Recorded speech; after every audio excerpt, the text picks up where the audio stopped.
ang aklat ng mga awit, Kabanata 58 at mga bersikulo 1 hanggang 11. Unay bang kayo'y nangagsasalita ng katuwiran? O kayong mga makapangyarihan? Nagsisihatol ba kayo ng matuwid? O kayong mga anak ng mga tao? Oo, sa puso ay nagsisigawa kayo ng kasamaan. Inyong tinitimbang ang pangdadahas ng inyong mga kamay sa lupa. Ang masama ay naliligaw mula sa bahay bata.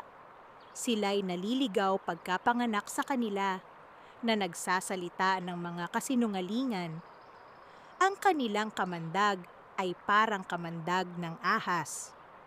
Sila'y gaya ng binging ahas na nagtatakip ng kaniyang pakinig at hindi nakakarinig ng tinig ng mga engkantador, na kailanman ay hindi umeengkanto ng gayon na may karunungan. Iyong bungalin ang kanilang mga ngipin, O Diyos, sa kanilang bibig. Iyong bungalin ang mga malaking ngipin ng mga batang leon, O Panginoon. Mga tunaw nawa silang parang tubig na umaagos. Pagka inihilagpos niya ang kaniyang mga palaso, maging gaya nawa ng nangaluray. Maging gaya nawa ng laman ng suso na natutunaw at napapawi, na gaya ng naaga sa babae na hindi nakakita ng araw. Bago makaramdam ang inyong mga palyok ng mga dawag na panggatong, kaniyang kukunin ang mga yaon ng ipo-ipo, ang sariwa, at gayon din ang nagniningas. Magagalak ang matuwid pagka nakita niya ang higanti. Kaniyang huhugasan ang kaniyang mga paa sa dugo ng masama, na ano pa't sasabihin ng mga tao, katotohanang may kagantihan sa matuwid, katotohanang may Diyos na humahatol sa lupa. Ang aklat ng mga awit, Kabanata 58 at mga bersikulo 1 hanggang 11. Ipinapakiusap namin sa inyo alang-alang kay Kristo, makipagkasundo kayo sa Diyos.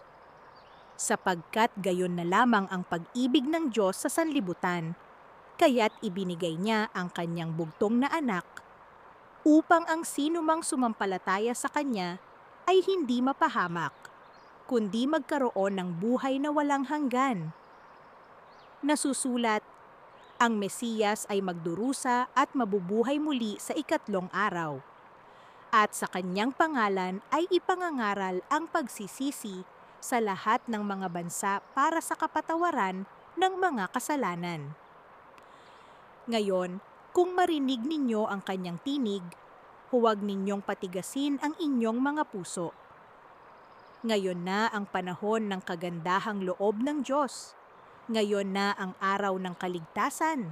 Mga Ginoo, ano ang dapat kong gawin upang maligtas? Manampalataya ka sa Panginoong Hesukristo at maliligtas ka, ikaw at ang iyong sambahayan.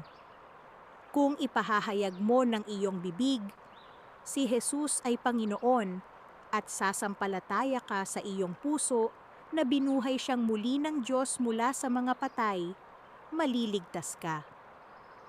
Magsisi kayo at magpabautismo ang bawat isa sa inyo sa pangalan ni Hesukristo para sa kapatawaran ng inyong mga kasalanan. At tatanggapin ninyo ang kaloob ng banal na Espiritu.